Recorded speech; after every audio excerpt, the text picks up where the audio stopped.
क्या आपने कभी म्यूजिक वीडियोस में अजीब सिंबल्स देखे हैं? क्या कुछ लिरिक्स के मतलब डार्क लगते हैं? म्यूजिक इंडस्ट्री अपने ग्लैमर और इन्फ्लुएंस के साथ हमेशा से कंस्पिरेसी थ्योरीज का टॉपिक रही है। सबसे कॉमन थ्योरी यह है कि एक सीक्रेट सोसाइटी इल्यूमिनाटी सब कुछ कंट्रोल करती है। जो म्यूजिक हम सुनते हैं, जो आर्टिस्ट्स को हम पसंद करते हैं, कुछ लोग मानते हैं कि एक हिडन हैंड ये सब गाइड कर रहा है। लेकिन क्या इन बातों में कोई सच्चाई है? क्या ये सिर्फ वाइल्ड थ्योरीज हैं या कुछ और सिनिस्टर चल रहा है? चलिए म्यूजिक और कंस्पिरेसी की दुनिया में थोड़ा और जानते हैं, फैक्ट और फिक्शन को अलग करते हैं। इल्यूमिनाटी सदियों से मिस्ट्री और विस्पर्स में घिरा हुआ है। माना जाता है कि ये एक पावरफुल और सीक्रेटिव ग्रुप है। कंस्पिरेसी थ्योरिस्ट्स का दावा है कि ये ऑर्गेनाइजेशन पर्दे के पीछे से दुनिया के इवेंट्स को कंट्रोल करना चाहता है। लेकिन वो म्यूजिक इंडस्ट्री को टारगेट क्यों करेंगे? जवाब सिंपल है, इन्फ्लुएंस। म्यूजिक एक पावरफुल टूल है। ये ओपिनियंस बना सकता है, इमोशंस को इंस्पायर कर सकता है और एक्शन को भी इंसाइट कर सकता है। म्यूजिक इंडस्ट्री को कंट्रोल करके इल्यूमिनाटी इन थ्योरीज के हिसाब से मैसेस को कंट्रोल कर सकता है। जरा सोचिए, एक ऐसी दुनिया जहां आपके फेवरेट सॉन्ग्स सीक्रेटली आपको एक हिडन एजेंडा की तरफ पुश कर रहे हैं। यही डर है जो म्यूजिक में इल्यूमिनाटी कंस्पिरेसी थ्योरी को फ्यूल करता है। इल्यूमिनाटी और एंटरटेनमेंट इंडस्ट्री का कनेक्शन नया नहीं है। ये एमटीवी और वायरल म्यूजिक वीडियोस के समय से बहुत पहले शुरू हुआ था। हॉलीवुड के शुरुआती दिनों में सीक्रेट सोसाइटीज के बारे में विस्पर्स थे कि वो पर्दे के पीछे से स्ट्रिंग्स पुल कर रहे हैं। ये रूमर्स अक्सर इस आइडिया के इर्द गिर्द होते थे कि ये पावरफुल ग्रुप्स अपने एजेंडास को प्रमोट करने के लिए मूवीज और म्यूजिक का इस्तेमाल करते थे। इन अर्ली विस्पर्स ने उन मोर एलेबोरेट कॉन्स्पिरेसी थ्योरीज के लिए ग्राउंडवर्क तैयार किया जो बाद में सामने आई। जैसे जैसे म्यूजिक इंडस्ट्री का पावर और इन्फ्लुएंस बढ़ता गया, वैसे वैसे इसे लेकर सस्पिशन भी बढ़ता गया।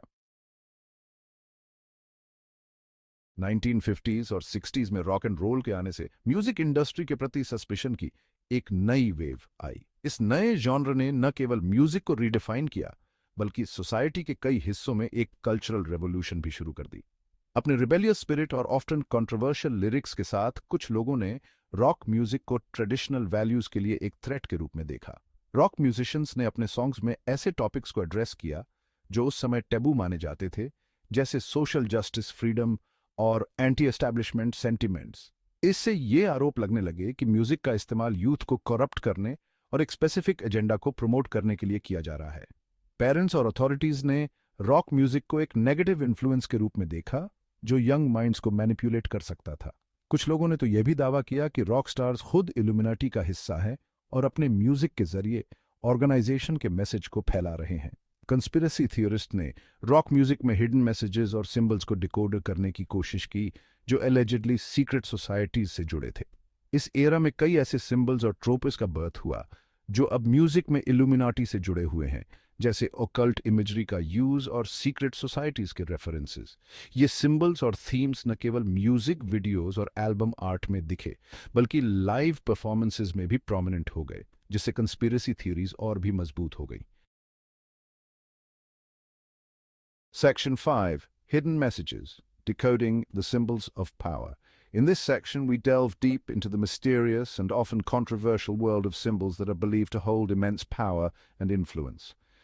इल्यूमिनाटी थ्योरी का एक सबसे कंपेलिंग एस्पेक्ट सिंबल्स का एलिज्ड यूज है। ये सिंबल्स जो अक्सर म्यूजिक वीडियोस में देखे जाते हैं, कंस्पिरेसी थ्योरिस्ट्स के लिए एक गोल्ड माइन है। कंस्पिरेसी थ्योरिस्ट्स का दावा है कि म्यूजिक वीडियोस इल्यूमिनाटी इमेजरी से भरे हुए हैं और ये इमेजरी सिर्फ एंटरटेनमेंट के लिए नहीं है। पिरामिड्स और ऑल सीइंग आइज से लेकर ये सिंबल्स एक गहरे और छुपे हुए संदेश को दर्शाते हैं। हिडन हैंड जेस्चर्स और सैटेनिक सिंबलिज्म तक, हर सिंबल का एक स्पेसिफिक मीनिंग और पर्पस है। उनका कहना है कि ये सिंबल्स सिर्फ डेकोरेटिव नहीं हैं, बल्कि ये सिंबल्स एक केयरफुली क्राफ्टेड मैसेज हैं, बल्कि स्ट्रेटेजिकली प्लेस्ड मैसेजेस हैं जो मैसेज को प्रोग्राम करने के लिए बनाए गए हैं। ये मैसेजेस सबकॉन्शियस माइंड को टारगेट करते हैं।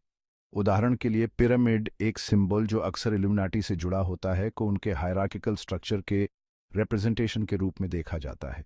ये स्ट्रक्चर पावर और कंट्रोल को दर्शाता है। को उनके हायरार्किकल स्ट्रक्चर के रिप्रेजेंटेशन के रूप में देखा जाता है। ये स्ट्रक्चर पावर और कंट्रोल को दर्शाता है जो सोसाइटी के हर लेवल पर मौजूद है। ऑल सीइंग आई एक और कॉमन सिंबल को उनकी ओमनी प्रेजेंट सर्वेलेंस का साइन माना जाता है। ये सिंबल ये दर्शाता है कि हर चीज पर नजर रखी जा रही है।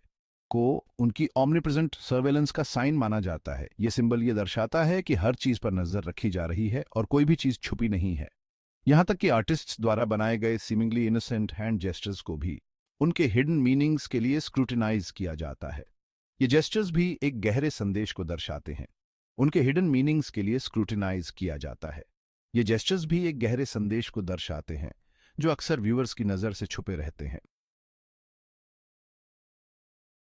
Section 6 icons of influence from Beyonce to Kanye and Jay-Z. Music में इल्यूमिनाटी की बात इंडस्ट्री के कुछ सबसे बड़े नामों को मेंशन किए बिना पूरी नहीं हो सकती। बियॉन्से, जे-ज़ी और कान्ये वेस्ट जैसे सुपरस्टार्स पर इल्यूमिनाटी मेंबर्स होने का आरोप लगाया गया है।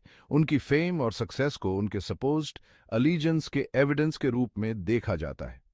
ये आरोप अक्सर उनके म्यूजिक वीडियोस और परफॉर्मेंसेस में इल्यूमिनेटी सिंबलिज्म के यूज, साथ ही उनके लिरिक्स पर आधारित होते हैं, जिन्हें कुछ लोग ऑर्गेनाइजेशन के बारे में हिडन मैसेजेस के रूप में इंटरप्रेट करते हैं। सेक्शन 7 स्टेज स्पेक्टिकल्स और रिचुअलिस्टिक परफॉर्मेंसेस। कई पॉपुलर आर्टिस्ट के इलैबोरेट स्टेज शोज और परफॉर्मेंसेस भी स्क्रूटनी के दायरे में आ गए हैं। Conspiracy theorist specific lighting, costumes और कोरियोग्राफी के यूज को ऑकल्ट रिचुअल्स का एविडेंस मानते हैं जो स्टेज पर परफॉर्म किए जाते हैं।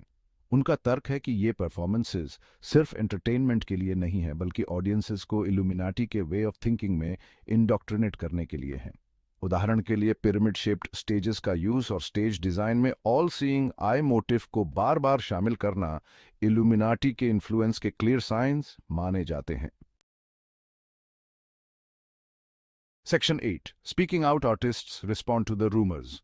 जहां कुछ आर्टिस्ट्स इन रूमर्स को इग्नोर करना चुनते हैं, वहीं कुछ ने इल्यूमिनाटी एक्यूजेशंस को डायरेक्टली एड्रेस किया है। कुछ ने थ्योरीज को रिडिकुलस बताते हुए ऑर्गेनाइजेशन से किसी भी तरह के इन्वॉल्वमेंट से इनकार किया है। कुछ ने अपने एडवांटेज के लिए रूमर्स का यूज किया है, इन्हें अपने पब्लिक पर्सोना में शामिल किया है या पब्लिसिटी के लिए कंट्रोवर्सी को और बढ़ा दिया है। हालांकि उनके रिस्पॉन्सेज अक्सर आग में घी डालने का काम करते हैं, क्योंकि कंस्पिरेसी थियोरिस्ट्स उनके डिनायल्स को उनके इन्वॉल्वमेंट के फर्दर प्रूफ के रूप में इंटरप्रेट करते हैं। ऐसा लगता है कि आर्टिस्ट इन रूमर्स को कैसे भी एड्रेस करें, स्पेक्यूलेशन जारी रहता है। Section 9 the devil's bargain, fame at what cost. Illuminati conspiracy theory के सेंटर में एक डार्क और इंट्रीगिंग क्वेश्चन है। फेम और फॉर्च्यून के लिए आर्टिस्ट्स क्या सैक्रिफाइस करने को तैयार हैं? क्या वो अपनी सोल को बेचने के लिए तैयार हैं, या क्या वो अपने प्रिंसिपल्स को कॉम्प्रोमाइज करते हैं? सक्सेस के लिए अपनी सोल को डेविल को बेचने का आइडिया म्यूजिक हिस्ट्री में एक रिकरिंग थीम रहा है। कई लेजेंड्स और मिथ्स में आर्टिस्ट्स ने अपनी टैलेंट और फेम के बदले में अपनी सोल को बेचने की कहानियां सुनाई हैं।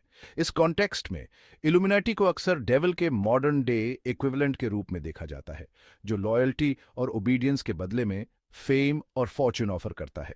यह आइडिया कि एक सीक्रेट सोसाइटी आर्टिस्ट्स को मैनिपुलेट कर रही है बहुत इंट्रीगिंग और अनसेटलिंग है। यह कंसेप्ट बहुतों को रेजोनेट करता है, क्योंकि यह हमारे डीपेस्ट फियर्स और डिजायर्स को टैप करता है। फेम और फॉर्च्यून की चाहत में क्या हम अपने मॉरल्स और एथिक्स को भूल सकते हैं? यह बताता है कि सक्सेस की प्राइस हमारे सोच से ज्यादा हो सकती है, और हो सकता है कि टॉप पर पहुंचने वाले लोग नेफेरियस मीन्स से अपनी पोजीशन हासिल करते हैं।